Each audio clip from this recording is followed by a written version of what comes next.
a drill. This is real.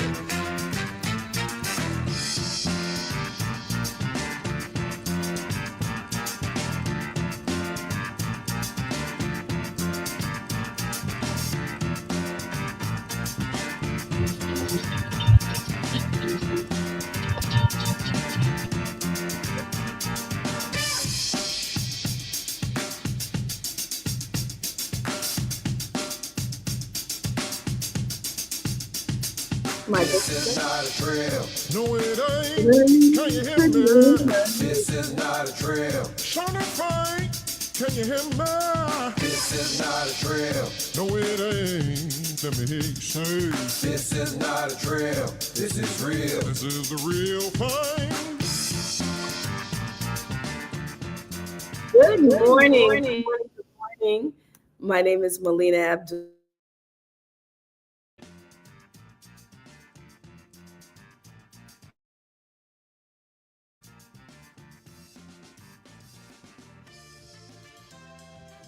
Can you hear me okay? Great. My name is Melina Abdullah, and you're listening to This Is Not a Drill on KBLA Talk 1580. I'm professor of Pan-African Studies at Cal State LA's College of Ethnic Studies, social justice unionist with the California Faculty Association. I'm co-founder of Black Lives Matter Los Angeles and Black Lives Matter Grassroots, where I'm also director, and most importantly, I'm Thandiwe Amara Amen's mama, and I get to be on the air this morning with my eldest child, my comrade, my friend, all of those things. Thandiwe Abdullah, co-founder of the Vanguard and chapter coordinator for Black Lives Matter Los Angeles. Howard grad, also organizer with Students for Justice in Palestine, is here with us, and she is holding it down. They are holding it down in Los Angeles from our Crenshaw studio. I'm still in Canton, Ohio, where it is really, really cold. It's actually snowing. Grateful to be on with Thandiwe Abdullah.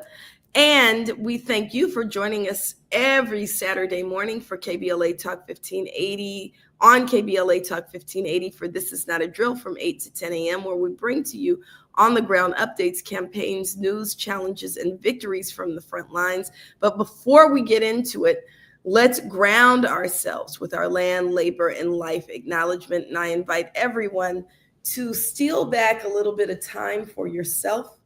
We want you to sit as erectly as possible if you're in a position to do so. If you're driving, then just please listen. But if you're not driving, put your feet on the ground, hands in your lap, palms up, and we invite you to take a deep breath in and breathe out. This land which we inhabit and what is now known as Los Angeles is physically situated in the original ancestral homelands of the Tongva, Quiche, Chumash, and Gabrielino people. We pay respect to the Tongva, Quiche, Chumash, Gabrielino, and all indigenous people, past, present, and future, and their continuing presence in the homeland and throughout their historical diaspora. Take another deep breath in and breathe out. We pay homage to those who were stolen from Africa, placed in bondage, falsely named as chattel, and forced into labor, who were called slaves but never submitted as such, who've always been fully human with an unbroken connection to the divine and to each other. We honor our African ancestors for the still unpaid labor which built what is now the Americas. And take a last deep breath in and breathe out. To both our indigenous and African forebears, we commit to the continued struggle for liberation and reparations, for it is only through freedom and justice that we truly give honor. Ashe. We invite you to say Ashe with us. It's like saying Amen, Amen, so be it. Kind of seals in what we just said. And I think the land acknowledgement particularly is important today. as we delve into conversation around why anti-Zionism is not anti-Semitism. Anti-Zionism is not anti-Semitism. And we see parallels when we talk about the Zionist project, the Zionist genocide, which parallels what happened and is continuing to happen here in the Americas, right? That these are both settler colonial projects that have genocided the original people of the land. And so on today's show, and I'm just going to be really transparent, Thandiwe, stop me if I'm saying too much. Although I was talking in the car with somebody yesterday, I was like, me and Thandiwe as a pair is a bad idea to say, stop me if I'm saying too much, because we both be going pretty far. But stop me if I'm saying too much. One of the reasons we decided to do this show today is some of you may have known or seen that I'm in the midst of online attacks again by Zionists who are really upset that we dare to speak out against Zionism. And to be extremely clear, we have plenty of justice-loving Jewish folks in our lives. Some of them are family. We love justice-loving Jewish people, and we don't want to conflate being anti-Zionist, and I am anti-Zionist, with anti-Semitism. Those are two different things. And so on our show today, we'll have one of our members, Danae Jackson, who's a member of Black Lives Matter Law and also a member of Jewish Voice for Peace. She's Black and Jewish, because you can be both. And we're going to talk with her about why we are anti-Zionist, why we are saying free Palestine, why we're saying that what's happening to the Palestinian people, we're watching now children freeze to death in Palestine, right? Why we have to absolutely speak up about it, why we have to absolutely engage. And we welcome your calls and your comments around this, because some will also say, why as Black people should we care? Well, don't claim to be a follower of the Black Panther Party. Don't claim to have been influenced by Minister Malcolm X. Don't claim to be someone who is a freedom fighter and not understand that we have to stand in solidarity with people around the world. And we have to see the parallels between what's happening to the Palestinians and what's happening to Black people in this country. So it's going to promises to be a really rich conversation today. And we invite you into the conversation at 1-800-920-1580, 800-920-1580. Of course, we're going to also have our More Than a Hashtag conversation. Really, really excited that conversation will be with Mike Brown Sr. and Cal Brown, the father and bonus mom of Mike Brown Jr., who was killed on August 9th, 2014 in Ferguson, Missouri. And every year in Mike's honor, they do this really beautiful Christmas giveaway.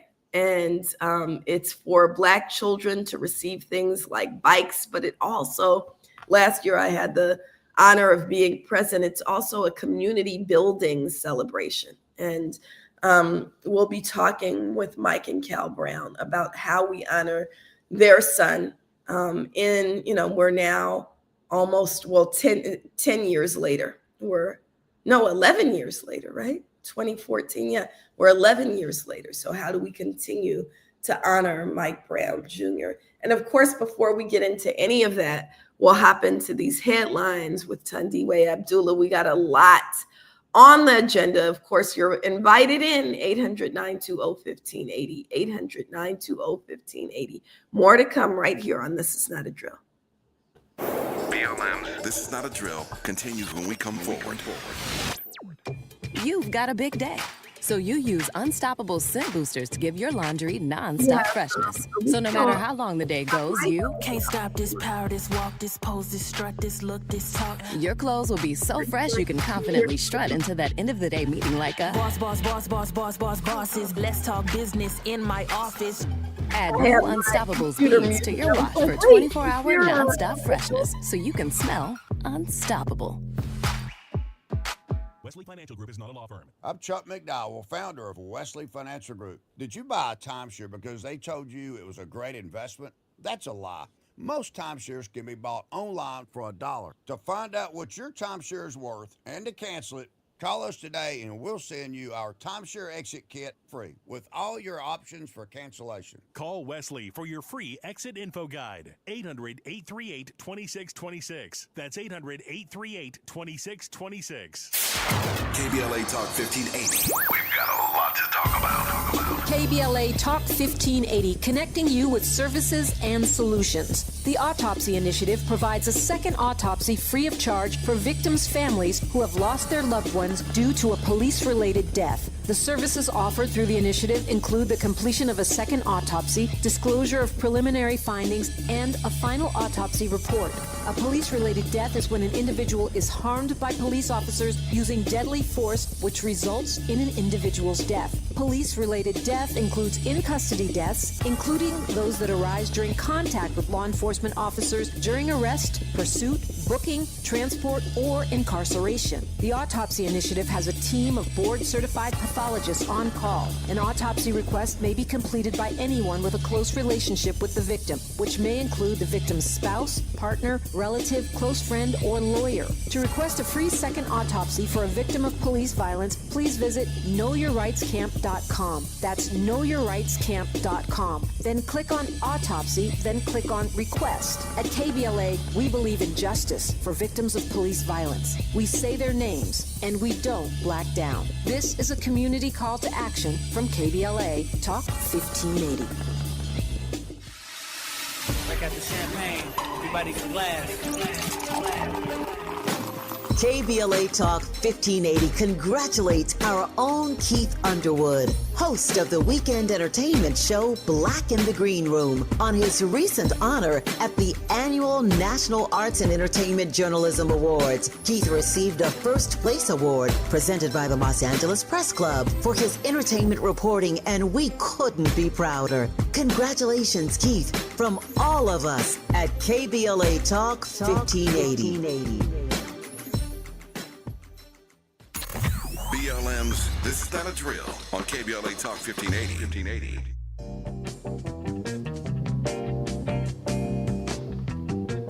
Ever feel kind of down and out, you don't know just what to do? Living all of your days in darkness, let the sun shine through. Ever feel that somehow, somewhere you lost your way? My name is Melina Abdullah, and we're tuning to this drill on Clay talking. We're in conversation. We're going to conversation why anti-Zionism, not Antisemitism. We're going to be joined by that conversation in the second hour. For this hour, we're going to tap in with headlines with my co-host this week. My firstborn child, Tandiwe Abdullah. We got Tandiwe Abdullah. Well, first of all, it's a pleasure to hear. I'm happy to co-host all the time. But let's get into these headlines. We have quite a few of them this morning. So first off, in Kenton, Ohio, a special prosecutor, Ray Grogan, has been confirmed in the case against the cops who killed Frank Tyson. Frank Tyson was a 53-year-old black man who wandered into an all-white members-only bar after having been in a car accident. Patrons called police on him, who threw him to the ground, handcuffed him, told him to shut the F up when he said, "I can't breathe," 7 times, and left him face down on the ground for 8 minutes without medical attention. Wow. The criminal trial is set to move forward at the end of January, provided there is no quote-unquote resolution. Mama, you were in the courtroom yesterday, so what happened with that? Do you have anything to add? Yeah, it was really terrible. And one of the reasons that we put the special prosecutor's name in is we want listeners to absolutely look up this guy, Ray Grogan. He is a member. The prosecutor, remember, the prosecutor is the person who's supposed to be prosecuting the cops who killed Frank Tyson.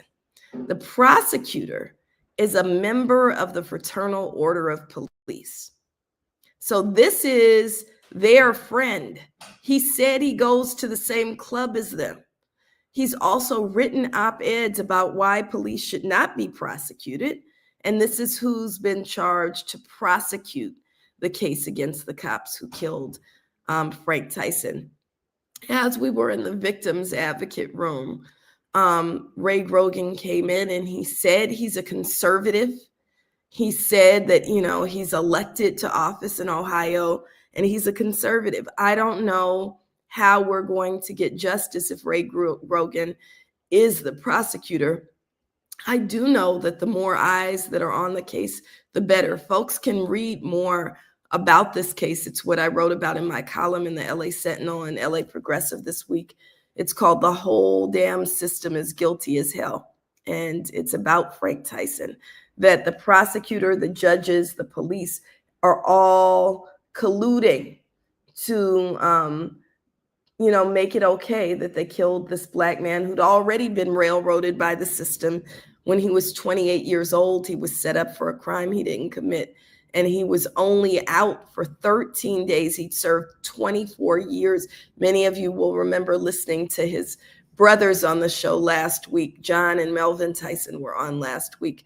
He had only been home 13 days before police killed him. I have so many things to say about this situation, and I know we have a lot of headlines to get through, but hearing stories like this always just makes me feel so enraged. So yes, I definitely echo your call for listeners to look up this case, look up this prosecutor, and follow this case closely. Yeah, this is a type of sophisticated evil, I want to say. But on to more hopeful news. It is Black Xmas season, and this is a way that we can resist all of the forces that are colluding to oppress us. So during this time, we encourage our community to build Black, buy Black, and bank Black from Black Friday to January 1st. And all holiday season long during Black Xmas, follow to learn about a Black-owned business that you can support this season. Follow Black Lives Matter Grassroots or Black Lives Matter Los Angeles. And join us in divesting from white capitalism and instead engaging in cooperative economics. So for more, please visit blackxmas.org. There's a comprehensive list separated by category. There's even grocery stores. There's even gas stations on there. And you can plug in and contribute to this campaign that's happening all holiday season long.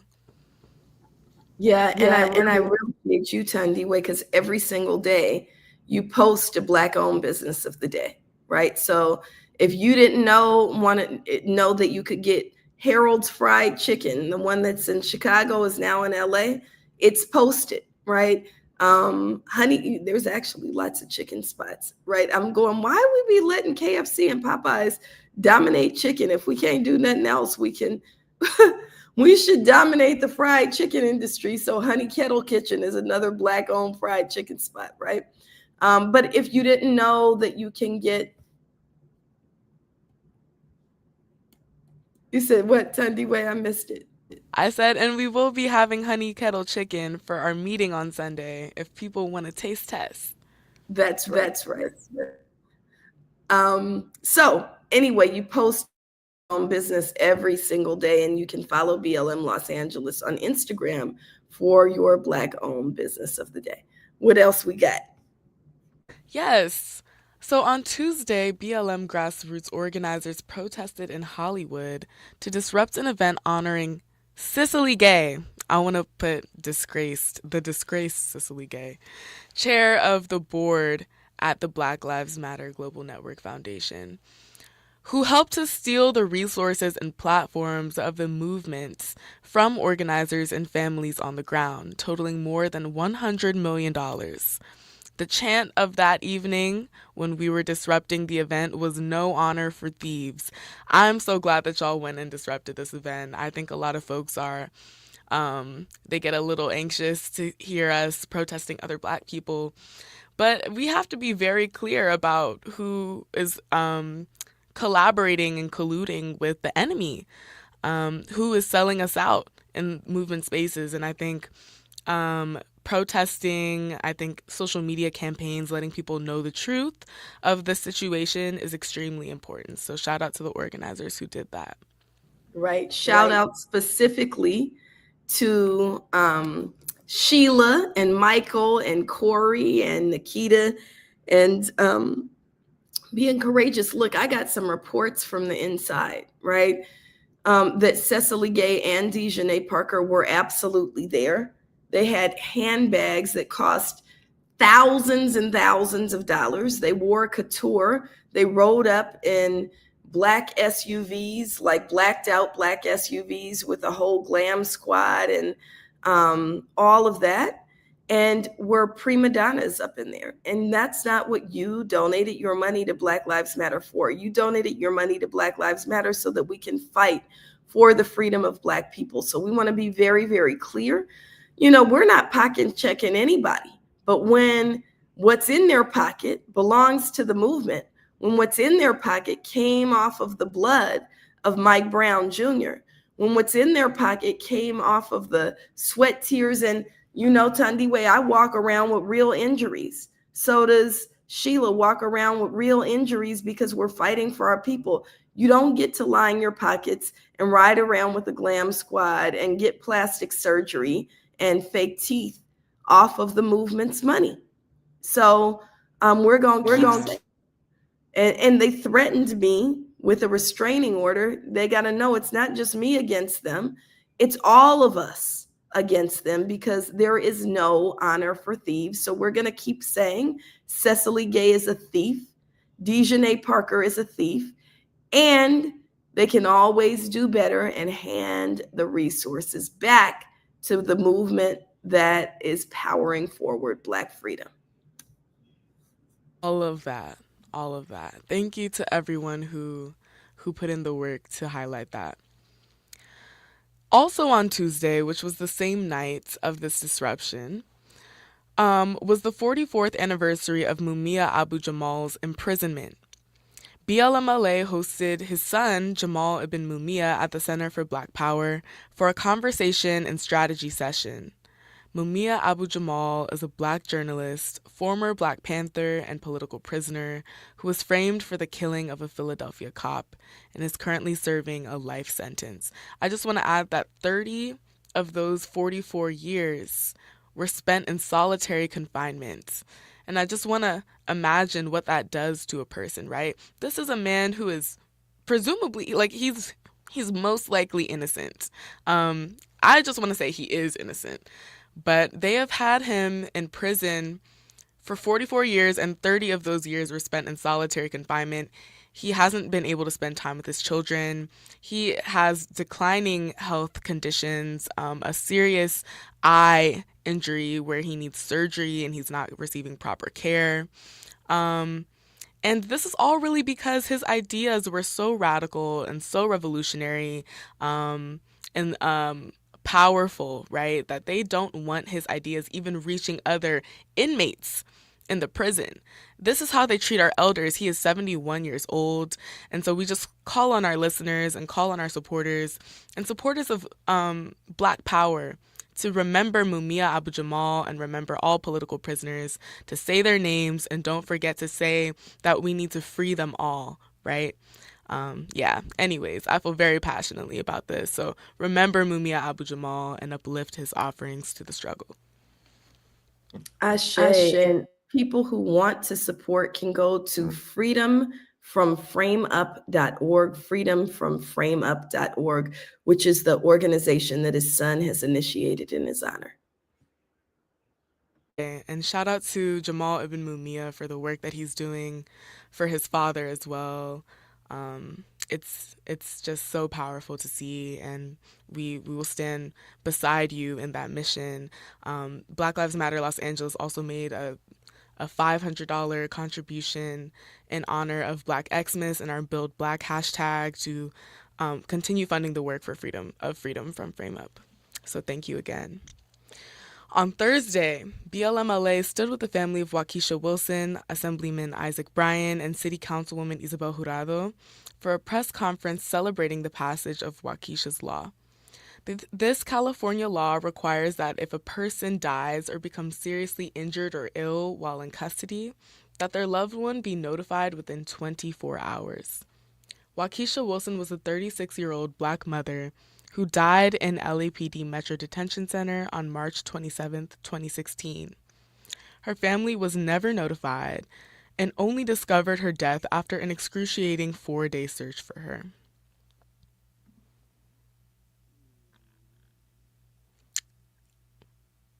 And we want to say her name, Waukesha Wilson. Waukesha Wilson. When we come forward, Tandiwe, we're going to check in on, we have 2 upcoming events this weekend we want people to plug in on. We also know that Lynette is on the line, and so we'll do that when we come forward. There's a couple of things we want to announce and get you to plug in before we get to our more than a hashtag. Much more to come right here on This Is Not a Drill. BLM's This Is Not a Drill continues when we come forward. I'm Amber Payton with BIN News Now. Former Michigan coach Sharon Moore, who is Black, is facing felony charges after allegedly breaking into a staffer's home and threatening suicide. Mr. Moore, could you state your name, please? The woman was helping with an internal investigation into their past relationship. Moore was released on $25,000 bond with a GPS monitor. A leader of the Black Lives Matter movement in Oklahoma City is facing federal charges. Prosecutors say Tashella Sherry Amore Dickerson allegedly embezzled more than $3 million while serving as executive director of the local group, using the money for personal expenses like travel, shopping, and property. And a suspect is in custody after Shaquille O'Neal's $200,000 Range Rover was stolen 6 weeks ago. Police say Anthony Del Rosario was arrested in Georgia after a license plate reader flagged his car. The SUV still has not been found. Get BIN News Now on demand 24/7 on the iHeartRadio app. This Thanksgiving, take the family to new heights at the Palm Springs Aerial Tramway. Enjoy Ride and Dine at Pines Cafe or a holiday meal at both Pines Cafe or Peaks Restaurant. Lunch and dinner with stunning views, 8,500 feet above the desert floor. Visit pstramway.com. Rise into wonder.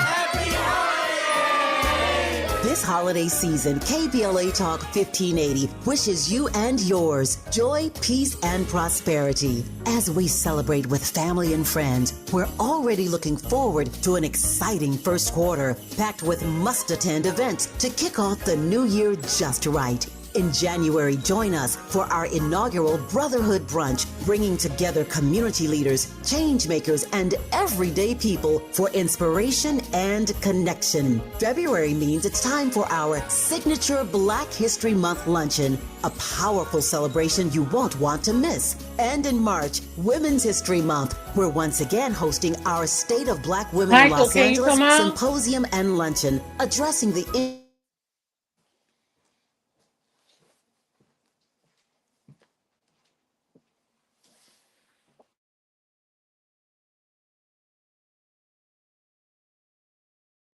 your voice, your community, your power. Unwrap LA this winter with Metro. Whether you're heading to a family gathering or last-minute shopping, Metro's got you. Enjoy free rides across Metro on Christmas Eve and New Year's Eve. Move with joy. Move with community this holiday season. Go Metro. The holidays can be a time of increased stress for those struggling with opioid or stimulant addiction.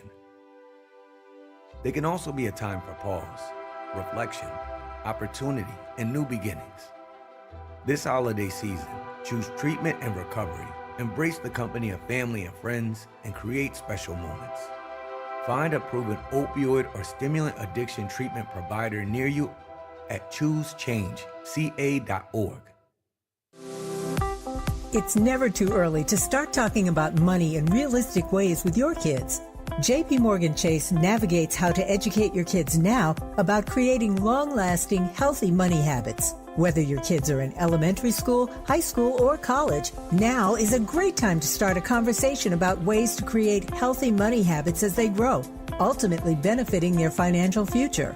Talking about money in a realistic way to support your kids' lifestyle and dreams, your first banking account geared towards high school or college. It's never too early. Explaining the basics, what you earn and what you spend, building financial confidence starts with getting organized. Learning and practicing vital money skills now will stay with them for life. Tools they will have to stay on top of their finances and achieve their goals. This segment is sponsored by JP Morgan Chase.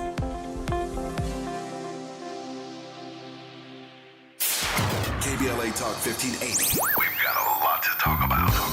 KBLA Talk 1580 is committed to self-care and community well-being. Walk Good LA was formed in June 2020, inspired by the Black Lives Matter movement and the beginning stages of the COVID-19 pandemic. What began as a few minutes of breath work and yoga meditation before protests against police brutality turned into a safe space for the community to heal in hard times. The immensely positive response from the community transformed the momentum into a movement. Today, Walk Good LA is a Black and Brown-led community wellness organization based in Los Angeles. They provide spaces for healing through community yoga classes, guided meditations, hikes, run clubs, and other activations throughout Los Angeles that attract hundreds of members weekly. With the help of Propel and Michael B. Jordan, they now have a yoga and wellness studio in Los Angeles called the Walk Good Yard. To join their mailing list and connect with healing spaces, please visit walkgoodla.org. That's walkgoodla.org. Or find them on Instagram at walkgoodla. This is a community call to action, a community call to healing from KBLA Talk 1580. Hey there, Los Angeles. This is James Lucky Jr., publisher and editor of Los Angeles News Observer. Are you hungry for news that matters to you in the African-American communities of Los Angeles? Well, buckle up, because we got the scoop you've been craving. Stay in the know and never miss a beat with our free weekly publications conveniently available near you. Or hop on the digital wave and become an exclusive subscriber at OGNSC.com. Don't forget to join the party on Instagram and Twitter at OGNSCINC for behind-the-scenes access and sizzling updates. No more FOMO. Let's stay informed, connected, and empowered together. You're listening to BLM's This Is Not a Drill. Now, back to the conversation.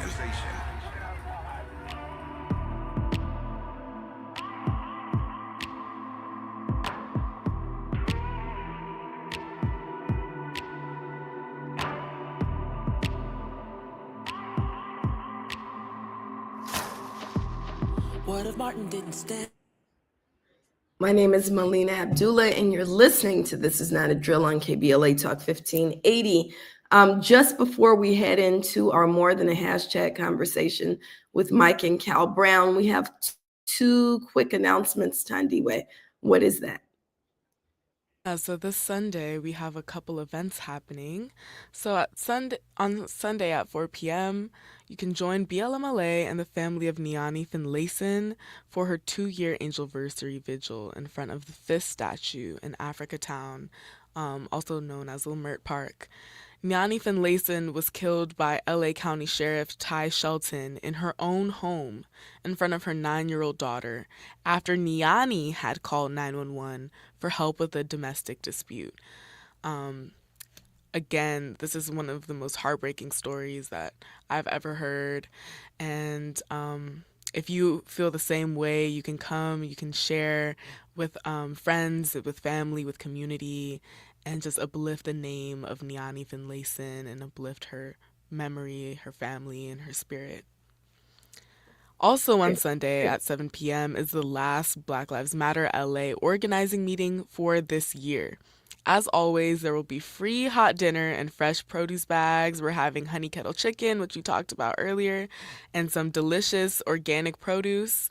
We'll be talking about Black Xmas and how we can divest from white capitalism to build Black, buy Black, and bank Black. The Center for Black Power is located at 3423 West 43rd Place. So we hope to see y'all there. That's a wrap for headlines this week. And stay tuned for our More Than a Hashtag segment with the family of Mike Brown. Thank you, Tandiwe. Grateful to be on the air with Mike and Cal Brown, who are in St. Louis preparing for their annual Christmas giveaway. Grateful that both of you were able to join us today. Good to see you. I feel like I've been only through Zoom lately. Everybody knows your son. Everybody knows Mike Brown. And for anybody who might not know Mike Brown, why don't you all tell us a little bit about your son, Mike Brown Jr.? Well, Mike Brown Jr. was my son. Start off with that. We would say he was a big guy, funny guy, silly. Had just graduated from high school 8 days before he was murdered. Yeah, I miss him. He was a great kid, full of joy. He loved his grandparents. He loved his mom, dad. He treated his grandmoms like they was his girlfriends. Like he had so much energy, you know what I mean? And what he loved is what he loved, so I stopped there. Thank you. Thank you.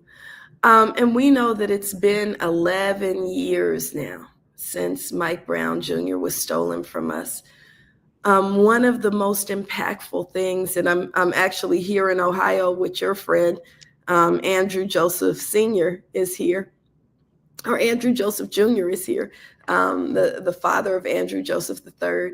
And one of the things that you all always talk about is turning your pain into power. And I think just witnessing, I feel very, very fortunate to be in community with you, but just witnessing the way in which you fight for the liberation of Black people in your son's name, how you've refused to let it be just that your son was killed and you stay in a constant state of mourning. And I can't imagine, having to mourn the loss of a child and the theft of your child's life. But what inspires me about both of you is how you do work constantly for Black liberation. And the reason we wanted you on this week especially is because last year I got to go and witness it in person, but every year you do this Christmas program for Black children in St. Louis, and you dress up and you're Santa and Mrs. Claus, and it's also grounded in Kwanzaa principles. Can you talk about what you've been building in your son's name? We've been building a legacy in honor of Mike Brown Jr., a legacy that is befitting to Mike Brown Jr. For the last 11 years, we've been wiping tears, healing hearts, and standing in justice, standing in solidarity for justice for more than 2,500 families. So we're really intentional and strategic in the ways that we show up in honor of Mike Brown Jr. for our community. And you just spoke of one, Hood Santa. Hood Santa is an event that we hold dear to our heart. We began it in 2014 by adopting 25 families in the very community that Mike Brown Jr. and Mike Brown Sr. were raised in, Pineline, Missouri. And then a few years later, we decided we wanted to turn it into an event where we could help the masses of community who needed support during one of the hardest times of the year. So this year we are in the North Star, where 211 days ago the tornado ripped through and totally destroyed North St. Louis, the heart of St. Louis, really. So this year we're going to serve more than 500 families. Each child will get a coat, winter wear, a book to support literacy, a toy, and of course a picture with Hood Santa himself and the Chosen Fathers. Chosen Fathers is a group of fathers who come together and learn how to heal, bond, and grow after the tragic loss of their children. So we're excited. We're actually 7 days away from Hood Santa, and we are steady loading up toys and getting prepared. Not each child, 150 children will have the opportunity to have a hot meal with Hood Santa and the Chosen Fathers. So we're excited. I love that. So it's next weekend, next Saturday. Yes, December 20th. Yeah. So the work that you all do I know a lot of it just comes from your own work, like watching that setup. It's these chosen fathers, it's you, it's the neighborhood that comes and sets up the space. I really love that it's grounded in who we are as Black people, right? It's not overly commercial. It's also recognizing that we have principles that we have to use to guide us. I love the red, black, and green that you all use. That you have the Kwanzaa principles also posted. This is coming up in a week, and I know that you dig in your pockets a lot. How can people contribute to support the work that you're doing? They can visit www.chosenforchange.org to see the work we do, as well as support the work. We have 500 children, more than 500 children registered, but in North St. Louis, I guarantee you we will end up serving at least 1,000 children. So there is still a need for toys. There's still a need for coats, hats, gloves, and scarves. We'll also be providing hygiene packets, gun locks. What else? And most definitely volunteers. Yes. Because the masses is growing. It's growing, and we need volunteers on deck, to help support and to lift some weight off of us, Because we have although we put on these big amazing events, we still got to work. We have a very small team. There's 5 of us, and the 2 doing the work the most is, of course, me and Mike. So when we put on big events like this, community support is essential. If you don't have any funding, that's fine. Just showing up and giving us 2 or 3 hours of your time to hang decorations or set up tables or help pass out food, it really goes a long way. Big help. But if you're not here in St. Louis and you can't give us your time, sweat, equity, and effort, you can go to www.chosenforchange.org and make a monetary donation to make sure that a family here in St. Louis can have a happy holiday. We appreciate that. When we come forward, I want to link the 2 things. That how does this move Mike Jr.'s legacy forward, right? It's a beautiful thing that you're doing. And why is it connected to trying to push for justice in your son's name? More with Mike and Cal Brown when we come forward right here on This Is Not a Drill. BLM's This Is Not a Drill, only on KBLA Talk 1580. JP Morgan Chase offers tips for the local business owners in 2025. Small business landscape is ever changing, and the Los Angeles market is no exception. A startup or legacy business, revisiting your mission statement and recalibrating offerings can renew opportunities for growth and innovations. Programs like Chase for Business Coaching for Impact gives entrepreneurs access to expert guidance, helping you streamline operations, strategize your growth, and navigate complex challenges. Businesses with a clear sense of purpose can navigate any challenge effectively, but also build stronger customer loyalty.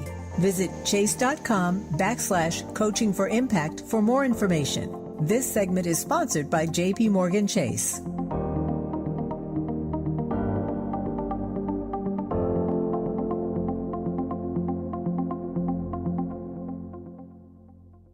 September is World Alzheimer's Month, a time to shine a light on a public health crisis that deeply impacts Black families. 1 in 5 Black adults ages 70 and older is living with Alzheimer's disease, or AD, and the risk is twice as high compared to white adults. But AD isn't just forgetting a name or losing track of time. Signs of early AD could be repeating questions, missing appointments, or struggling with bills and daily tasks. These things aren't a normal part of aging. Here's the good news. Treatments are available that may help if AD is diagnosed early. If you notice changes in memory or daily routines, whether in yourself or a loved one, don't wait. Early diagnosis and intervention are key to managing AD effectively. To learn more about AD and a potential treatment option, visit treatalsearly.com. That's treatalzearly.com to learn more about the signs and symptoms and a potential treatment option. This message is brought to you by AZI.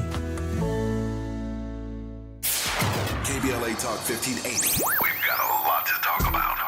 Imagine a Los Angeles where everyone can thrive, where communities have access to the resources they need to succeed. That's the vision of Detours Mentoring Group, Inc. They're dedicated to improving life in LA County by providing educational support, employment assistance, and spaces for community engagement. By 2050, they want LA to be the best place to connect, create, learn, live, and play. They're working toward an education system that's well-resourced and culturally responsive, becoming a hub for artists and innovators, and making sure everyone has access to healthy food, quality healthcare, and safe housing. It's about building a future where we all have the chance to succeed. We invite you to learn more about their mission and get involved with Detours Mentoring Group, Inc. This is a community call to action from KBLA Talk 1580. BLM's This Is Not a Drill continues right now.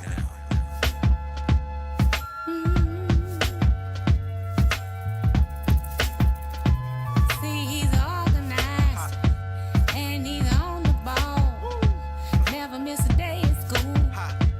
And he's And you're listening to This Is Not a Drill right here on KBLA Talk 1580. My name is Melina Abdullah, and we invite you into the conversation. Our phone number is 800-920-1580.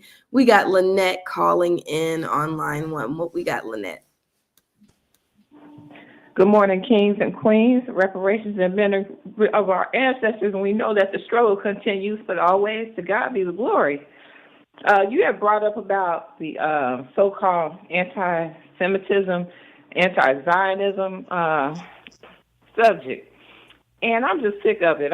They done did that to Minister Farrakhan. They always put these labels and tags on people, but we all know that the original Hebrews, Arabs, all of that, they black people. I mean, come on now. The original Hebrew is Ethiopian Galatians, and I don't claim to be Hebrew Israelite, but I'm just saying, biblically, historically, everybody know. I mean, you don't have to be Rastafarian to know this. I mean, and then these same folks, they want to talk about George Soros like a dog, and he a Jew, so what about that? And they don't have no compunction about supporting that January 6th and pardoning that stuff that went down. That's domestic terrorism, and we all know Trump is a 34-count felon. So these people can just go and stick it somewhere, in my opinion, with all this mess. Because, and they use that stuff to divide us, too, with that Zionism, divide the Christians, the Muslims, and the Jews, and we all have something to do with Abraham. And I'm going to leave it right there. And everybody have a very blessed holiday in spite of. Take care and keep up the good work. We love you, Sister Lynette. Thank you for bringing that fire. And we're going to hop into that conversation more fully in the second hour when Danae Jackson of Jewish Voice for Peace joins us. Just to catch up, Mike and Cal, we're getting hit with some Zionists.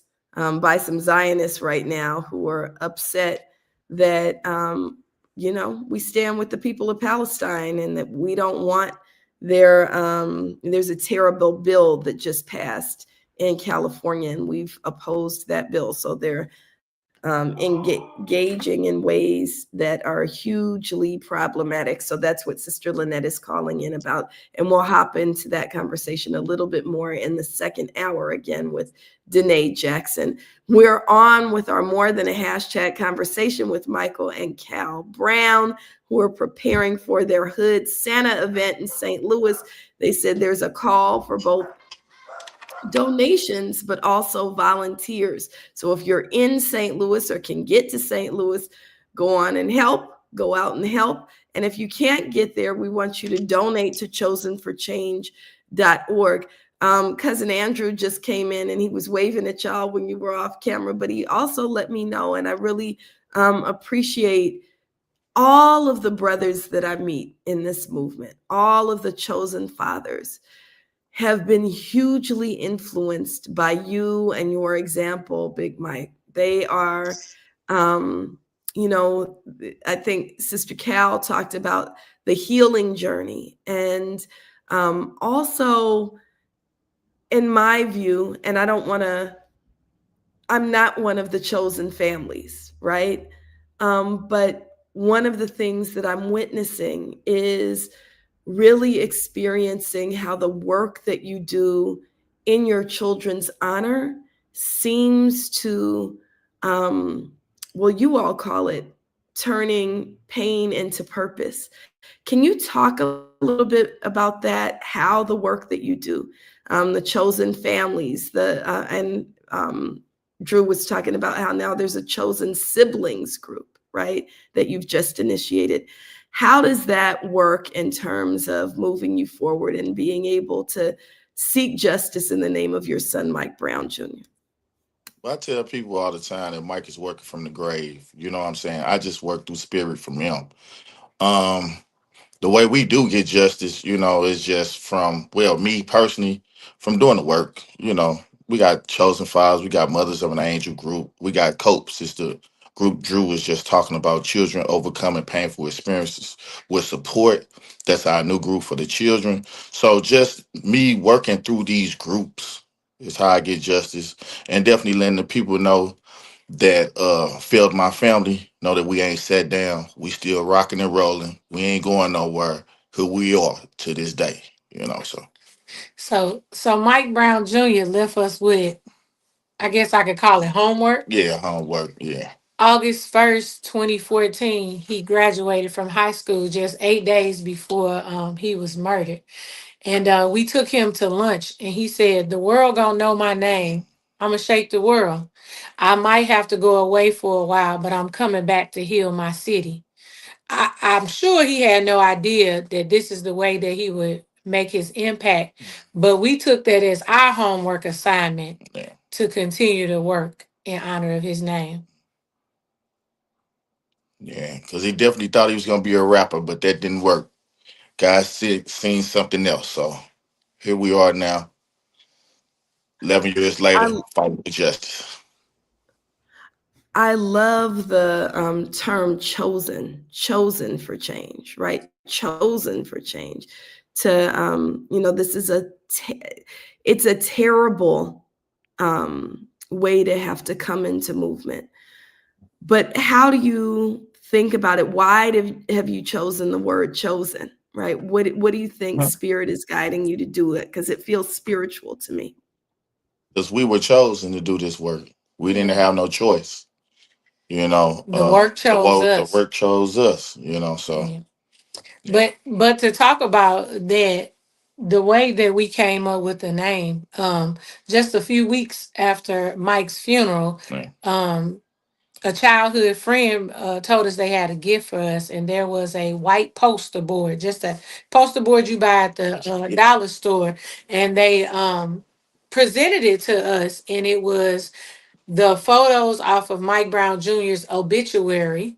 And it said "Chosen for Change," and this was created by an 8 or 9 year old young man at the time, and he wanted to make sure that we got that gift. And when it was presented to me and Mike, we both looked at it and we was like, "That's it. He chosen for change."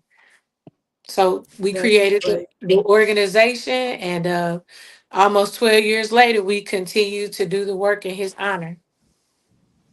That's right. And Cal, I know you know Amara. You met all the kids, but I don't know if you know how much Mike Brown Jr. called Tandiwe into the work. Oh wow. We got to laminate it. We got to laminate it. Watching, we can see this beautiful piece of art. Beautiful piece of art that says "Chosen for Change" at the bottom. I want you to know how it also pulls many of us into our own purpose. And so I just wondered, Tandiwe, because I know that you came into your fullest self as an organizer when we went to Ferguson after Mike Brown was killed, and you were 10 years old at the time. And I just want to give you a minute or so to say something to Mike and Cal Brown about how you feel pulled as well.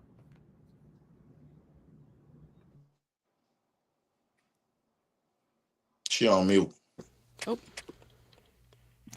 I just want to say what an honor it is to. Can you hear me? Great. Yeah. It's so great to be with both of y'all. As my mom said, I have been profoundly shaped in my work by your son, When I was 10, I felt myself trying to get to know him through spirit and through the work, and just being in the streets in Ferguson and the energy that was there, that he pulled there, from everywhere, right? From all over the world. I met people from Palestine there who were teaching me how to deal with tear gas. I cried a lot. I just remember being 10 and thinking, like, you know, if this beautiful boy couldn't make it to the rest of his life, if that wasn't something that, you know, this world permitted for him, so what were my chances? What were my siblings' chances? And so I spent my entire childhood fighting in his name to make sure that, you know, us young people got the chance to go and make that mark on the world that he wanted to make. So even now, I don't feel like I can leave. I feel like his being chosen in this way kind of pulled so many other people, kids, right, into feeling like they're also chosen to make sure that what happened to him doesn't happen to anyone else.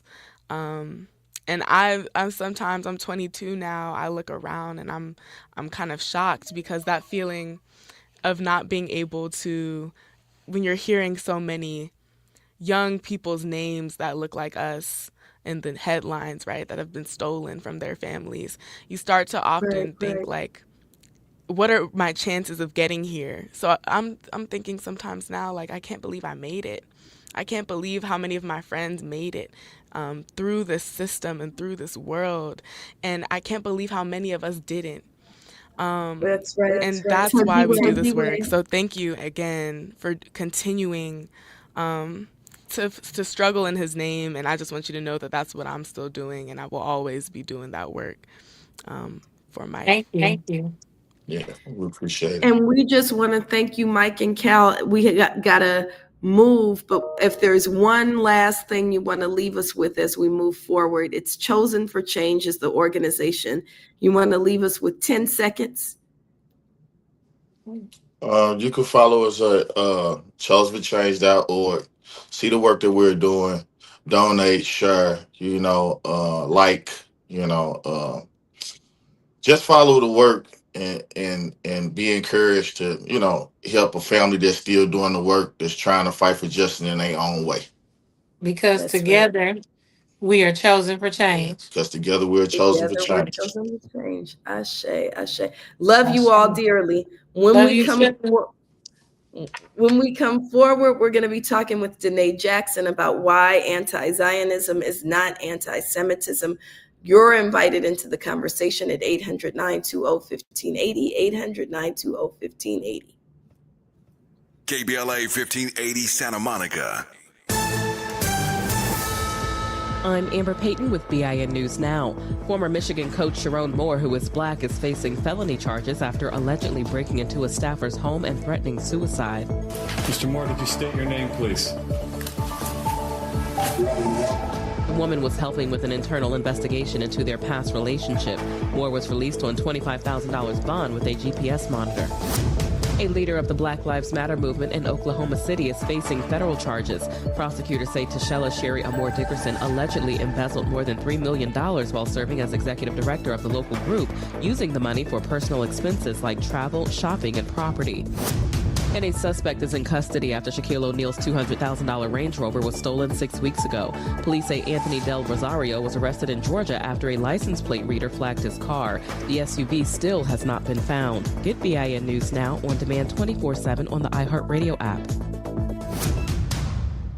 Compassion sponsorship means food, healthcare, education, and most of all, being known, loved, and protected. There are thousands of kids waiting over a year. End their wait. Sponsor a child with compassion today. Text the word radio to 83393. Break out the champagne. Everybody get a glass. Tavis Smiley is now ranked number 16 nationally and the highest rated talk show hosted by an African American on the 2025 Talkers Heavy 100 list of the most important talk radio hosts in the nation. Last year, Tavis ranked number 33, and the year before, number 45. The Tavis Smiley Show has rapidly expanded its national syndication to now include nearly 50 radio stations across the country and counting. Congratulations, Tavis. Yeah, yeah, yeah. This is not a drill. This is not a drill. This is not a drill. This is not a drill. This is real.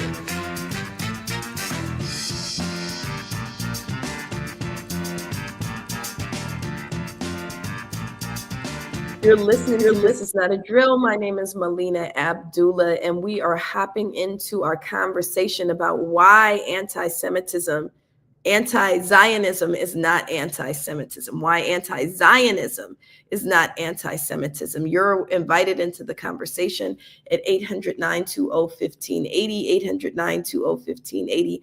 I'm really grateful to be in conversation with one of our members in BLMLA, Danae Jackson, who's also part of the work with Jewish Voice for Peace. Just for context, Danae, one of the reasons, and this is one of the few times I don't have a keffiyeh on, but you know that we've been deep in the work for a free Palestine for many, many years, for the life of Black Lives Matter. Tandiwe just got through speaking with Mike and Cal Brown about how it was Palestinians on the streets of Ferguson that taught us to survive and, you know, not be completely burned out by the tear gas that we were subject to, right?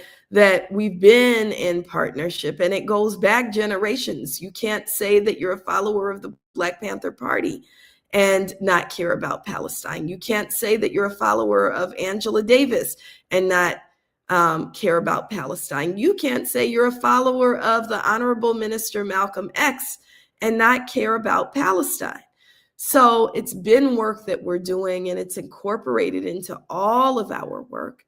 And most recently, Danae, what makes it urgent at this time is, one, as we move into Hanukkah, we want to be really clear that Judaism as a practice is a beautiful spiritual practice. And Hanukkah is a holy time. And that is not what we're fighting. What we're fighting is Zionism that is settler colonialism that enables genocide, the genocide of hundreds of thousands of people. And I am not Jewish, but I know enough to know that genocide is not allowable, right? Genocide is not permissible. So here's what makes it urgent. In addition is there's a terrible assembly bill that passed in the state of California, AB 715, which was rushed and rammed down the throats of legislators, but also people. And, the people have to, we didn't even have a chance to really fight it because it was rushed, right? And there were organizations like my labor union, the California Faculty Association, like Black Lives Matter California and Black Lives Matter Grassroots, like Jewish Voice for Peace, that did everything that we could. CARE, right? Council on American Islamic Relations. We're all fighting against AB 715 because under the guise of protecting students from anti-Semitism, really what they pushed through is an erosion of free speech and an attack on pro-Palestinian interests, but also an attack on labor unions. So I've been really, really outspoken about AB 715. I've taught about it in my classes.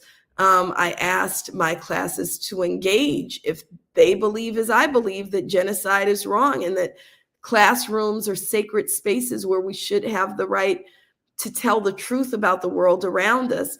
AB 715 kind of sets it up so that if you are a K through 12 educator, the they can go around the bargained disciplinary process. And anyone who identifies with Israel, who is made to feel uncomfortable about anything that an educator is saying, can then report that educator for disciplinary action. And we've already seen terrible effects. We are already seeing attacks on freedom of speech and the right and duty to teach young people the truth about the world, right? Teach what's on the front page of the newspapers. So as a result of that, and I'll be quiet after this because we really want to hear from you. As a result of that, I live stream my classes because I believe that education should be accessible to everybody. And so I put my classes on YouTube and Facebook. And apparently, because I've been trolled for a very long time by Zionists, they went through all of my classes and they came up with a couple of things that I said. Their main retort is that I said that hundreds of thousands of people have been genocided in Palestine, which is an accurate number. It's been about 150,000 people that have been directly killed, right, by this latest round of genocide, right? But we're not even talking about the people. If your arm is blasted off, you may or may not survive that. We're not even talking about that, right? But I think the latest number is about 150,000 people. But they say their retort was it hasn't been 100,000 people. It's been 70,000 people, which is still a ridiculous number, right? It's still sickening. And it's still something that we should be enraged by and called into action by. And so we know that when Zionists kind of seize upon you, they don't let go. So I'm getting calls and texts, and my office mate on campus is like, this phone will not stop ringing. I'm being called in by university administration as a result. But it's really important, I think, to uplift during the season, but also in the midst of these attacks. And I want to say that I'm the current one in the space that is under attack. I'm never the only one, right? We're witnessing up and down the state and around the country, especially educators lose their jobs for daring to say that people shouldn't be slaughtered, for daring to say that children should be protected in Palestine, for daring to, you can be fired now for just wearing a keffiyeh to class, right? Which is a scarf. It symbolizes something, but it's also, a scarf, and they're cute. So these are things that are happening. So I want to say that. I want to invite others into the conversation at 800-920-1580, 800-920-1580. But Danae, I want you to start us with, you are Jewish. You're obviously Black, and you're also Jewish. Can you tell us a little bit about what it means to be Jewish? Mm-hmm. Yeah.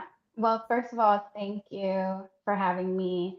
And thank you for that really important introduction to differences between anti-Zionism and anti-Semitism, and also the links around like Black experience with the state here and Palestinian experience with the Israeli militarized state as well. I think that often is what radicalizes people to be pro-Palestine. So super important. And it's urgent with not like this ongoing genocide. We're in a quote unquote ceasefire that is not a ceasefire, that Israel violates every day and continues to kill people. And urgent here, like you mentioned, with AB 17, where the governor pushed through very fast this bill that is not about Jewish safety and is about protecting Israeli interests and American interests in Israel. So yeah, thank you for that introduction. Yes, I am Black and I am Jewish. My mom's side came to, like, I think my great grandfather in the early 1900s came to New York from Europe because Europe was kind of a dicey time for Jews pre-Holocaust. Like things were escalating, and so my direct lineage came to Brooklyn, and then the rest of my family was murdered in the Holocaust. And so I think for me, the experience of witnessing genocide feels spiritual, as my direct ancestors also witnessed a genocide in their lifetime, obviously in a very different way, because they knew some of their family that were murdered, and also because I'm seeing this like on a screen and like in real time sometimes of what's happening on the ground. But very, yeah, like it's been a spiritually connecting time. And I think to me, being Jewish is like being for justice and teaching love and being about love. And like I have never been a particularly religious Jew, although I have been in like various, stages and phases as I figure out what's right for me, spirituality wise, and like culturally Jewish in the sense of, very big on family and family being whoever we make it to be. And also, I think, yeah, sharing. There is a long history of leftist, socialist, communist, Jewish, struggle and fight. And yeah, justice just feels important in my lineage too. I really appreciate that. The other thing I got hit on is saying in class, all of my Jewish friends are for justice, right? All of my Jewish friends are anti-genocide. And I think what you're articulating is that for Jewish folks, genocide hits in a particular way because Jewish folks have also survived genocide. And so there's something there that I don't see how fighting against genocide is in any way anti-Semitic. I think it's actually in line. And I don't practice Judaism, but it seems to be in line with Judaism to say, no, we're opposed to genocide. When we come forward, Thandiwe, I warned you that I was going to ask you to talk a little bit about the origins of Zionism and what is Zionism. So we know what Judaism is. What is Zionism? Because they're two different things. So much more to come. You're welcome into the conversation at 800-920-1580, 800-920-1580. More to come right here on This Is Not a Drill.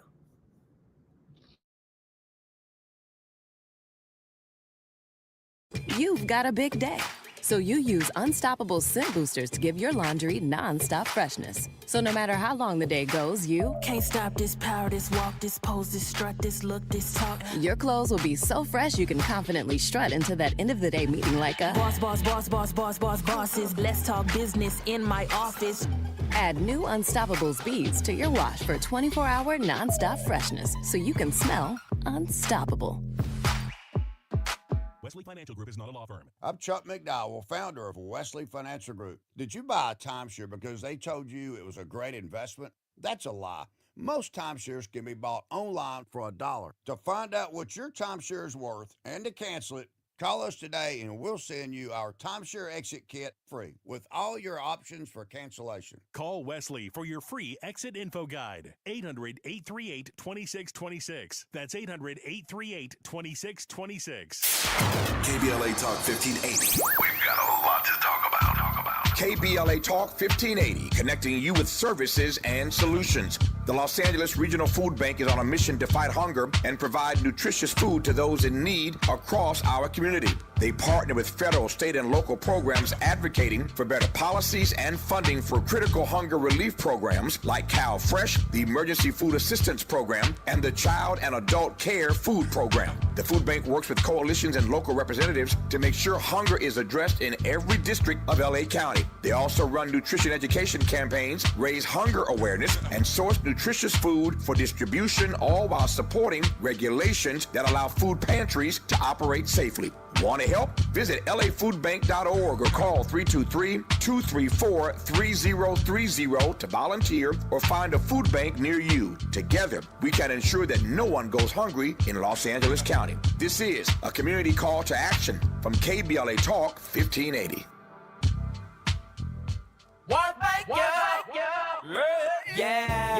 The California Crusader newspaper would like to thank all of our subscribers for their support throughout the years, proudly serving the South Los Angeles and South Bay areas for more than 40 years. The California Crusader is a multicultural, black-owned, adjudicated newspaper that focuses on providing newsworthy information to the people in our community. We're constantly looking for ways to assist businesses in our community to connect with our subscribers. We provide low-cost, effective ways to promote your business with our reasonable and affordable advertising rates. You can participate by suggesting, sharing, and submitting your stories on the California Crusader newspaper Community Share Facebook group page, or visit our website at cal-cruise-news.com. That's calcruisenews.com. Then click on the Submit Now button located on the top right corner of the homepage, or text CCN to 42828. Again, text CCN to 42828. The California Crusader newspaper, working together to build a better community for our future. Subscribe today. Welcome back to BLM's This Is Not a Drill, exclusively on KBLA Talk 1580. Get with this quick-witted Adidas wearing chick. Papa got a brand new bag. Mama got a brand new Jag or go tag. I ain't no old hag. I represent not only in the kitchen and the bedroom, but also in the boardroom. So give me more room. Deny my opportunity, you in jeopardy. Yo, set me free, don't hinder me, let me be. I'm fighting for freedom. I got the heat in case you need them. Straight soldier. My name is Marina Abdullah, and you're listening to This Is Not a Drill right here on KBLA Talk 1580. We are talking about why anti-Zionism is not anti-Semitism. Anti-Zionism is not anti-Semitism. We're talking with Danae Jackson of Jewish Voice for Peace and Black Lives Matter Los Angeles, Tandiwe Abdullah, who is co-founder of the Black Lives Matter Youth Vanguard and also co-founder of the Students for Justice in Palestine chapter at Howard University, which was one of two SJP chapters at HBCUs, is also here, and I get to call them my child as well. So Tandiwe, one of the things I know that you're really grounded in what is Zionism. What is Zionism? So I am fine saying that I'm an anti-Zionist. Is that allowable? That doesn't make me anti-Semitic to say I don't believe in Zionism, right?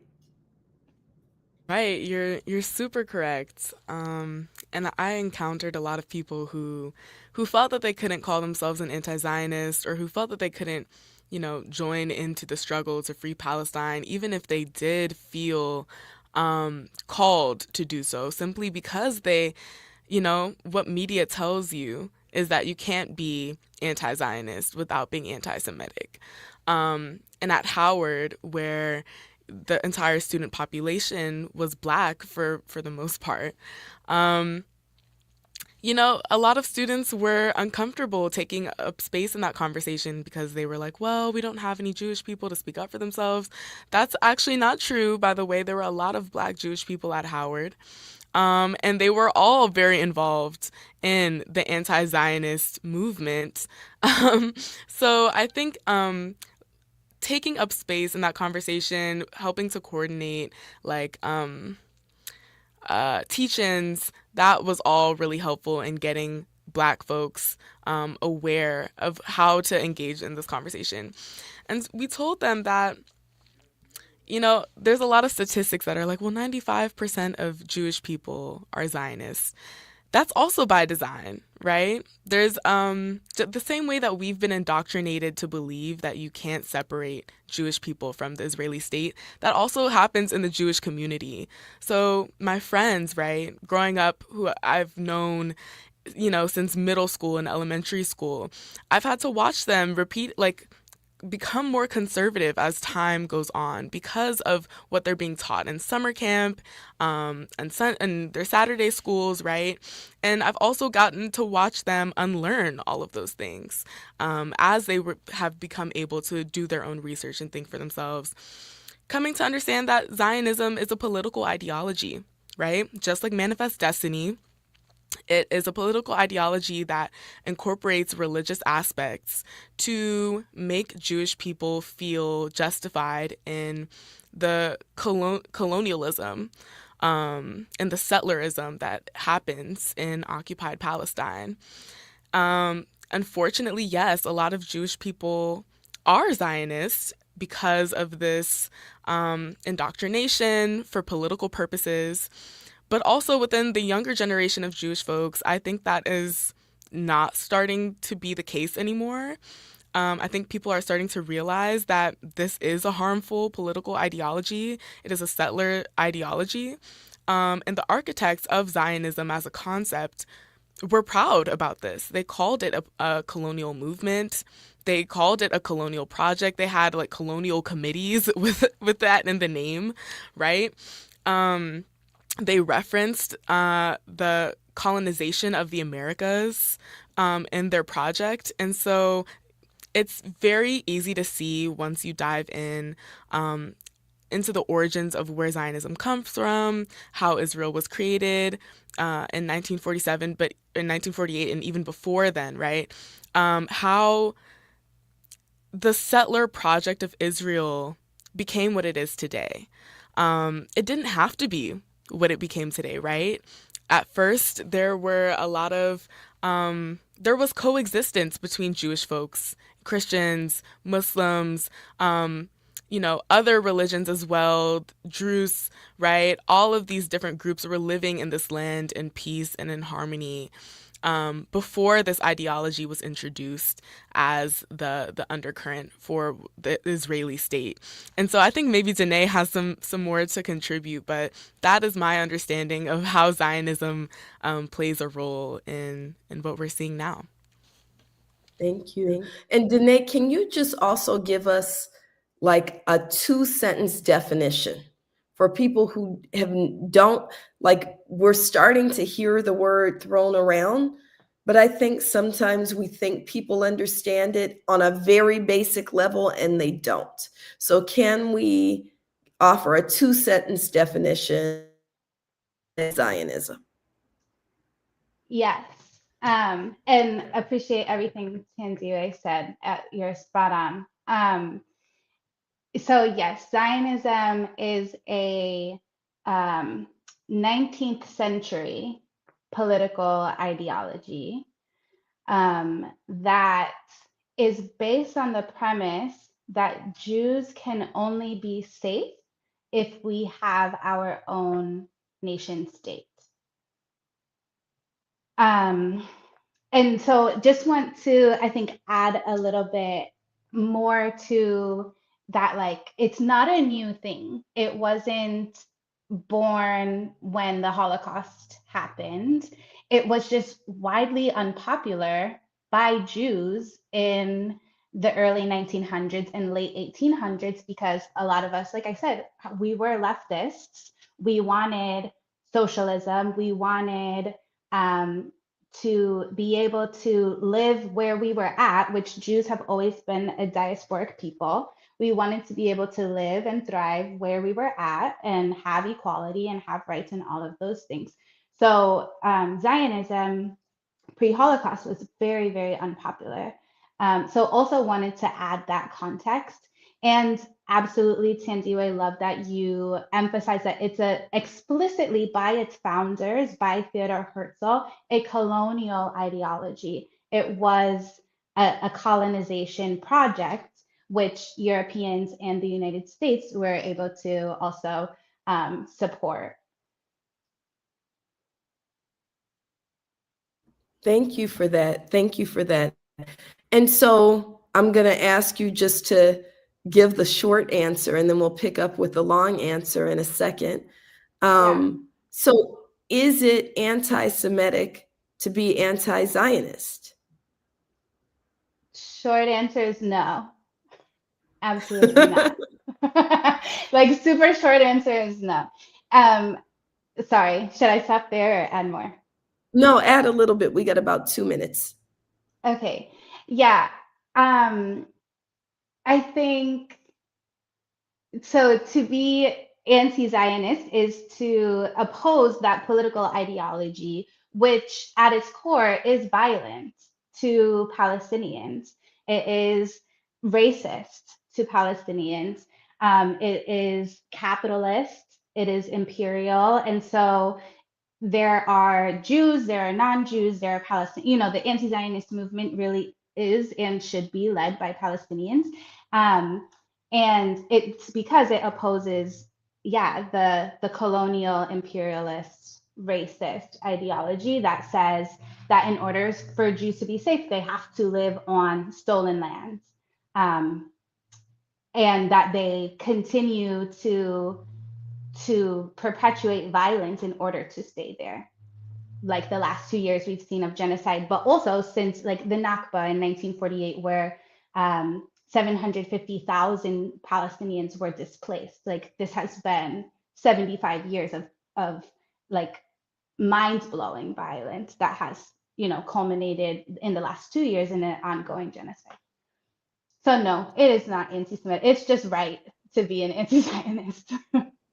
Thank you. Thank you. When we come forward, I would love to get both of your thoughts on, so all of us are organizers, all of us work towards Black freedom, all of us are deeply invested in transforming the world in which we live.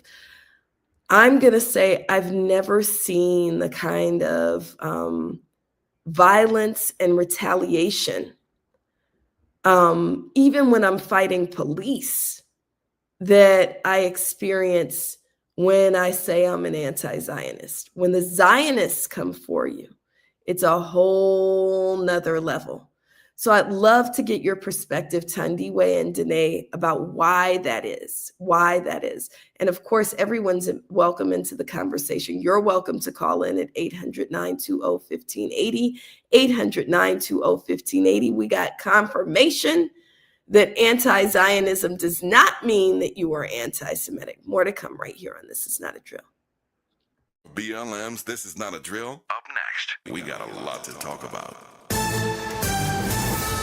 I'm Bree Wood with BIN News Now. House Democrats released photos from Jeffrey Epstein's estate, including one of President Trump with 6 women. Trump dismissed it, calling Epstein a longtime Palm Beach figure. I haven't seen it, but I mean, everybody knew this man. He was all over Palm Beach. He has photos with everybody. There are hundreds and hundreds of people that have photos with him, so that's no big deal. I know nothing about it. Other shots feature Steve Bannon, former President Bill Clinton, and Woody Allen. A federal indictment accuses Tashella Sherry Amore Dickerson, former head of Black Lives Matter Oklahoma City, of embezzling over $3 million for personal luxuries. She faces up to 20 years per wire fraud count and 10 years per money laundering charge. And the first trailer for Street Fighter dropped at the 2025 Game Awards, introduced by its star-studded cast. It hits theaters October 16th, featuring Jason Momoa and 50 Cent, among others. Get BIN News Now on demand 24/7 on the iHeartRadio app. Compassion sponsorship means food, healthcare, education, and most of all, being known, loved, and protected. There are thousands of kids waiting over a year. End their wait. Sponsor a child with compassion today. Text the word radio to 83393. Break out the champagne. Everybody get a glass. Tavis Smiley is now ranked number 16 nationally and the highest rated talk show hosted by an African American on the 2025 Talkers Heavy 100 list of the most important talk radio hosts in the nation. Last year, Tavis ranked number 33, and the year before, number 45. The Tavis Smiley Show has rapidly expanded its national syndication to now include nearly 50 radio stations across the country and counting. Congratulations, Tavis. Yeah. It's never too early to start talking about money in realistic ways with your kids.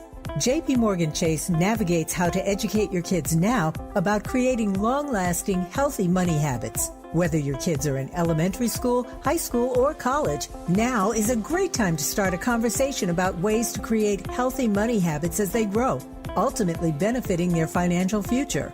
Talking about money in a realistic way to support your kids' lifestyle and dreams, your first banking account geared towards high school or college. It's never too early. Explaining the basics, what you earn and what you spend, building financial confidence starts with getting organized. Learning and practicing vital money skills now will stay with them for life. Tools they will have to stay on top of their finances and achieve their goals. This segment is sponsored by JP Morgan Chase.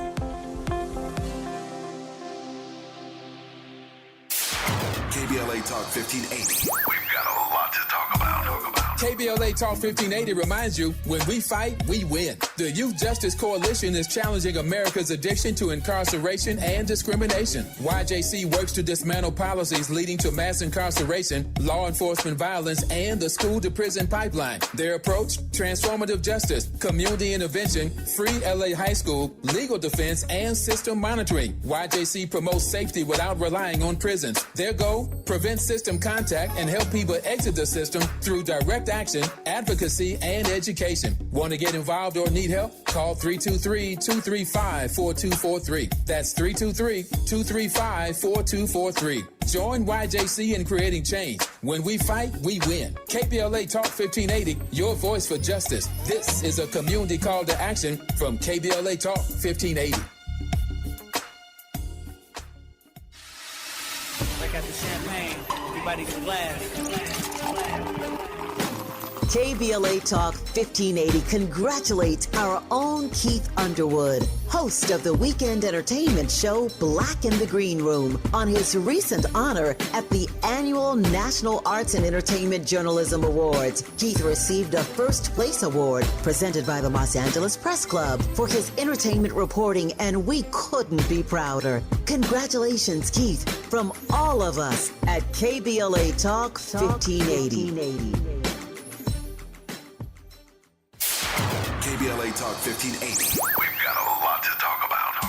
KBLA Talk 1580, connecting you with services and solutions. LA County's new Justice Care and Opportunities Department, or JCOD, is here to support justice-involved individuals and their families. The JCOD Support Center is now taking calls at 1-833-LACJCOD. That's 1-833-522-5263. Available 7 days a week from 6 a.m. to 11 p.m., the Support Center is your one-stop shop for re-entry issues and court support. They offer court reminders, connections to local services, transportation assistance for housing, court appearances, and childcare. The JCOD hotline provides personalized help to connect you with services that you need. And don't forget to check out justiceconnect.org for more information. Remember, it's free and available every day at 1-833-522-5263. This is a community call to action from KBLA Talk 1580.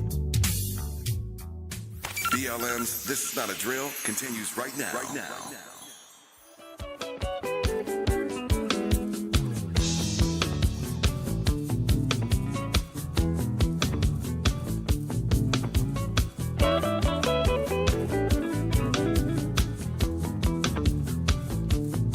Said I'm willing,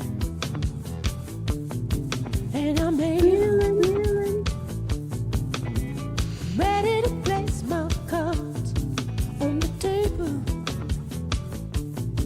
I've been holding back this feeling for too long.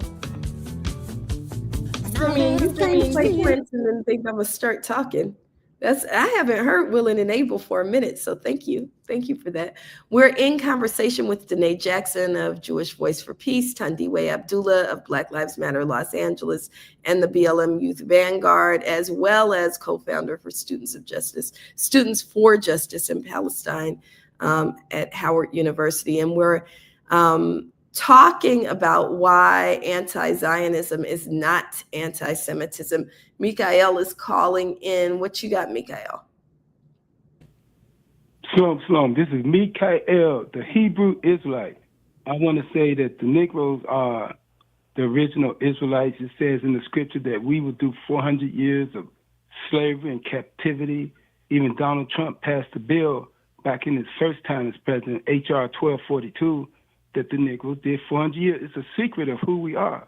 We are from Israel, not these other people, the whites, the Jews. The white Jews was involved in the slave trade. So they didn't go into no slavery like we did. We were punished, but we getting ready to come out, and that land over there belongs to us. But they went and got it in 1940. They covering up everything about us, the history, the black Indians here. You got white Indians, black Mexicans. They got white Mexicans just to cover up who we are. We the chosen people. We're the most talented people. You look at everything we do. We invented the car. Not these white people, not these other people. We did. We're the most talented in sports. Who are we? We are the children of Israel, not these other people. They covering up. Judah in the Bible, which is us, where the word Jew came from. And these white people call themselves Jewish, which means not the original Jew, but they kind of want to be like the original Jew, us. But they Jewish. We are the chosen people of God. And that war is going to happen. It's going to get worse, and we're going to have to go back home, and America's in trouble. Well, can I hop in here? I just want to say thank you, Mikhail. I know you're a consistent caller, so I really appreciate your thoughts and that you are always willing to share with us. But you know, we are a great people, a great Black people, because we're from Africa, and we always got Africa as our homeland to look to and call upon for strength, call upon the source where all people come from, right? Is Africa. And so, we don't want to be no colonizers. We don't want to be no settlers. And so I hope that everyone can live where they're from, live in the places in their ancestral homelands safely and happily. So thank you for your thoughts. And I just want to offer something that Mikhail's bringing up for me is the treatment of Black people in Israel, that there is a staunch and violent history of anti-Blackness in Israel. And so, you know, we got to be very clear about that as well. I want to move us forward to the question that I raised before around how absolutely violent and vitriolic Zionists become anytime you say you're an anti-Zionist, anytime you say that there's a genocide in Palestine, anytime you say it's wrong to slaughter children.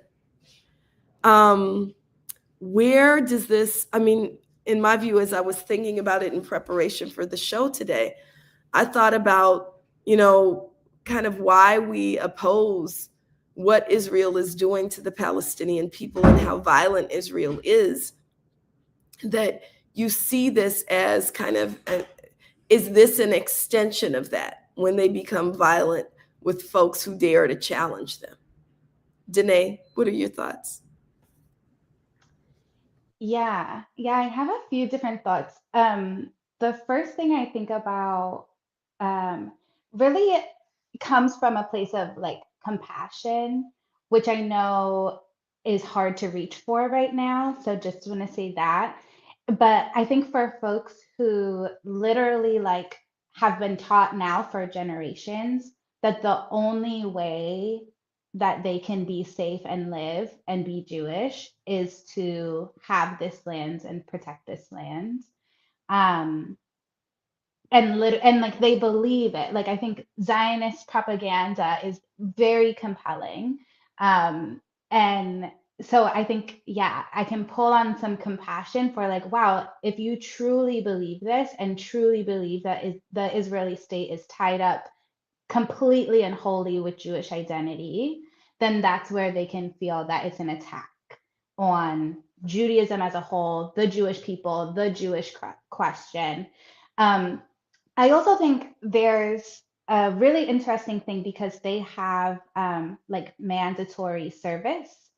So every Israeli joins the military and therefore then is militarized and, you know, perpetuates violence, eats the propaganda, feeds it to other people, and like really becomes even more indoctrinated, like in actual Israel. And so I think that really also changes folks' mentality in the ways that they just fiercely protect because it's a militarized protection. Like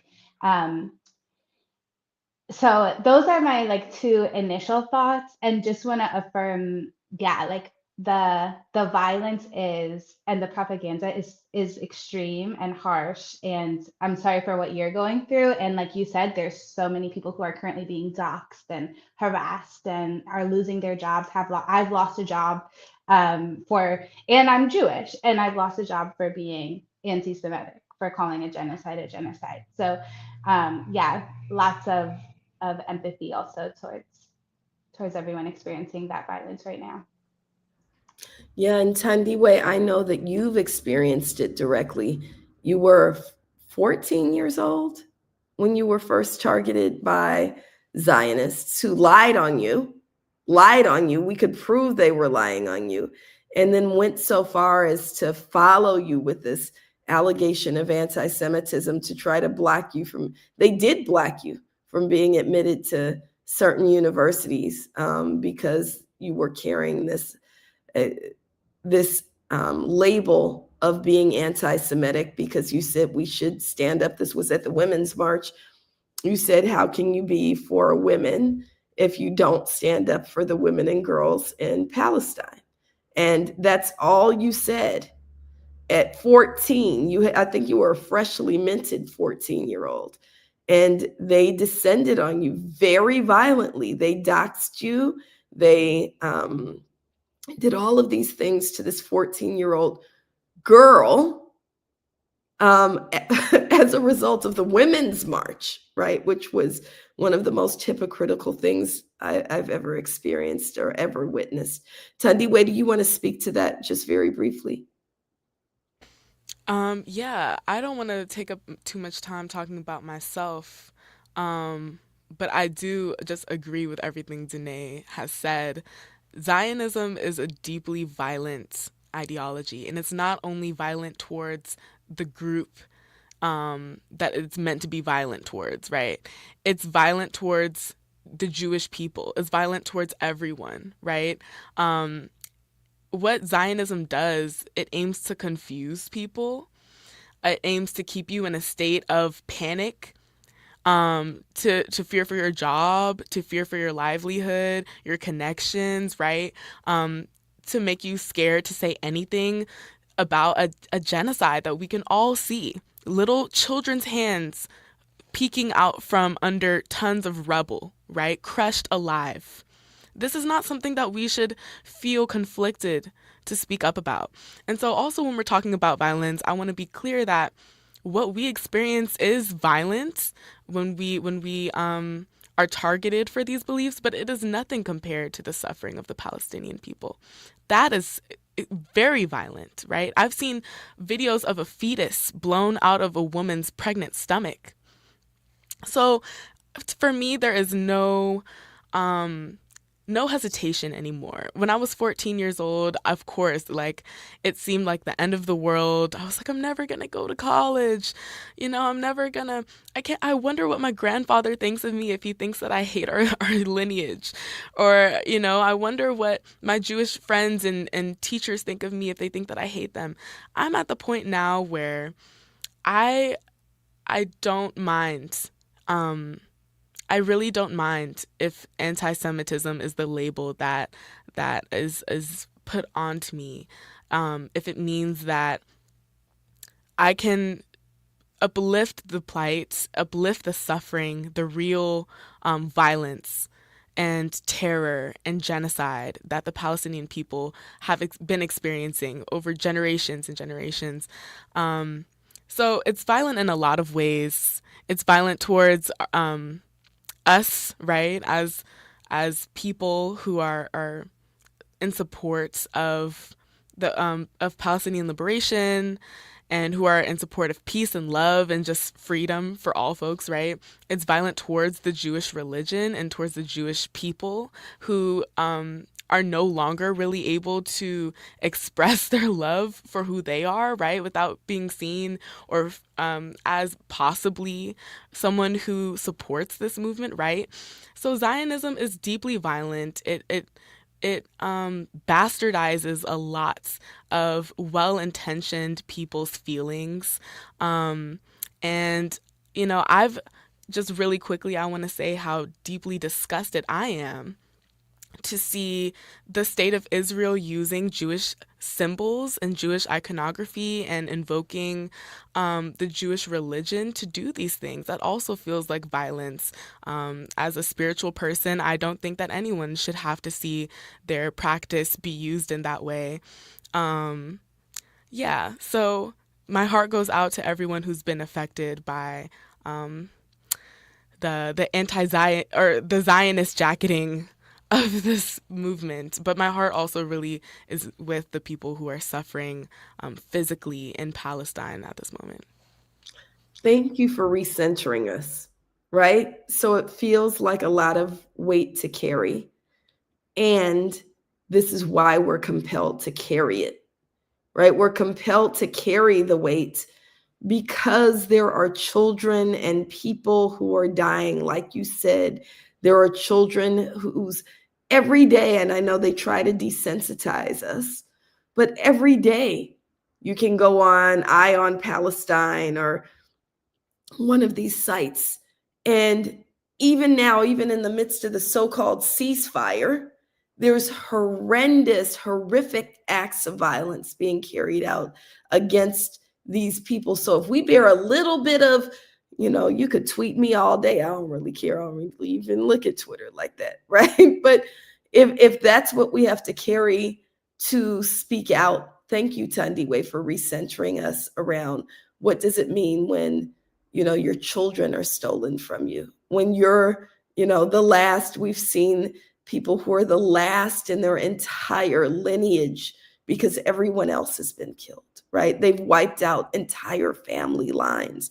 When we come forward, I want us to ground down into that. What must we do? What must we do? What are we compelled to do? More with Danae Jackson and Thandiwe Abdullah when we come forward on This Is Not a Drill. More of BLM's This Is Not a Drill up next. We've got a lot to talk about.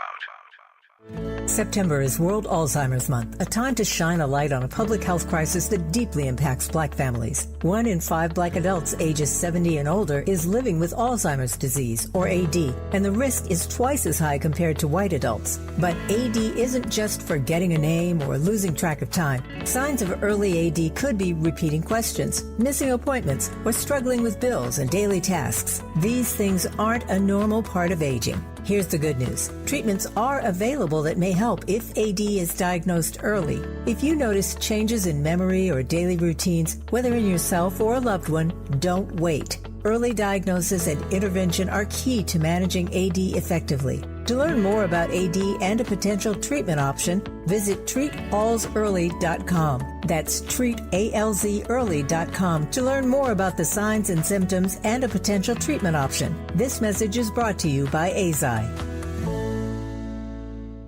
The holidays mean more travel, more shopping, more time online, and more personal info in more places that could expose you more to identity theft. But LifeLock monitors millions of data points per second. If your identity is stolen, our US-based restoration specialists will fix it, guaranteed, or your money back. Don't face drained accounts, fraudulent loans, or financial losses alone. Get more holiday fun and less holiday worry with LifeLock. Save up to 40% your first year with promo code NEWS. Visit lifelock.com. Terms apply. It all comes down to this, folks. Yep, the entire season is on the line. But my throat has officially thrown in the towel. Sounds like you need Vicks VapoCool drops. They're max strength and vaporize sore throat pain. Whoa! These VapoCool drops hit fast. Speaking of fast, did you just see that play? Yeah, he vaporized that ball. That pun should have come with a penalty. Vaporize sore throat pain with Vicks VapoCool drops. Use as directed. KBLA Talk 1580. We've got a lot to talk about. KBLA Talk 1580, connecting you with services and solutions. If you need help getting your resume in order, finding job training, or landing a job, we've got 3 great options for you. First, the City of Los Angeles has WorkSource centers across the area offering free job support. The California Workforce Development Board can help you with everything from GED prep to vocational training at no cost to you. On the federal level, the Department of Labor's American Job Centers offer a full range of services services for job seekers and businesses alike. Visit careeronestop.org, or for more info, just call California's Help Center or visit cwdb.ca.gov or call 916-657-1440. For the City of Los Angeles programs, go to ewd.lacity.gov or call 213-744-7300. All these services are free to help you get your next job. This is a community call to action from KBLA Talk 1580. You're listening to BLM's This Is Not a Drill. Now, back to the conversation. I'm glad this week is over. I need to get away. Go home and throw my clothes on. Come get you right away. Can't wait to see you looking lovely. I hope you're thinking of me. Cause all I want is time with you and don't need nothing more. And we're closing out our conversation with Danae Jackson and Thandiwe Abdullah about why anti-Zionism is not anti-Semitism. We got a solid confirmation that it is not. I'm going to just offer you all one piece of hope that I carry, and it's kind of embedded in some of the things that you all already said. But when we saw the election of Zoran Mamdani in New York, it's important to know that more than a third of Jewish voters voted for Mamdani. But if you look at the young people, it was more than 60% of young Jews voted for Mamdani. And so I do think that there is a turning of the tide that's happening. And I'm prayerful that it continues. And I want to just kind of close the conversation, Danae, by asking you what it is we should be doing to power forward and push forward for justice. Yeah, thank you. I think the answer to that always is organized. I think one thing that we didn't talk about yet is, anti-Semitism is a real thing, right? There are attacks on Jewish people. There are tropes and stereotypes that perpetuate violence toward Jewish people. And what I believe is that the way that we fight that is through a collective liberation framework, because it's the white nationalists and the folks who are also coming for immigrants, coming for Black people, coming for Muslims, who are also coming for Jews. And so the way to fight anti-Semitism is not to protect Israel at all costs. It's to actually be in community and organize with other folks who are marginalized on the ground. So I think that's one thing, like understanding what real anti-Semitism is and how that's different than Zionism. And I think, conversations like this, particularly in Jewish Voice for Peace, that's one of our mandates, is to decouple anti-Zionism and anti-Semitism by fighting the ADL and the IHRA's definition of anti-Semitism, and that's our job also as Jews. And so to continue to say it is not anti-Semitic to be anti-Zionist, it is just justice and having respect for human life and human dignity. And I think that's also understanding that Israel is not a shield against anti-Semitism. Israel does not make Jews safer. And actually, especially in the last 2 years, violence against Jews has gone up. We also become the targets because of violence that we are perpetuating. And so, I think just continuing to organize, to decouple these things, and to fight collectively for all of our liberation. And how do people plug in with Jewish Voice for Peace? So Jewish Voice for Peace, you can plug in by going to jvp.org, and there's a big button that says get involved, and you can find the LA chapter or any other chapter through that website, or Instagram at JVPLA. Thank you. Thandiwe, 60 seconds. I don't have much to add. This has been a beautiful show. I would just say, do not legitimize the state of Israel. Just like Rhodesia had to fall, just like Zaire and all these colonial formations had to fall in order for a free people to live in free, decolonized land. That is what has to happen here. It doesn't mean the landmass itself will go away. It means that we need to reimagine what settler states can look like, and that includes here. So don't forget to uplift Palestine. Don't forget the babies who are freezing right now. And if you can donate something to a campaign, a GoFundMe campaign that you come across, and repost everything that you can. And don't be afraid to speak up for Palestinian liberation. That's right. Thank you so much. I've so appreciated this conversation. And I have so many more questions, so this can't be the last conversation. One thing I want to leave listeners with is we also need to think about our own self-interest, right? The United States sends Israel over $4 billion a year. Over $4 billion a year, right? What could we do with that money? How could we house our folks with that money? How could we feed our folks with that money? So you can also think about your own self-interest, which is, I'd rather keep those dollars feeding, housing, clothing, educating people right here who need it.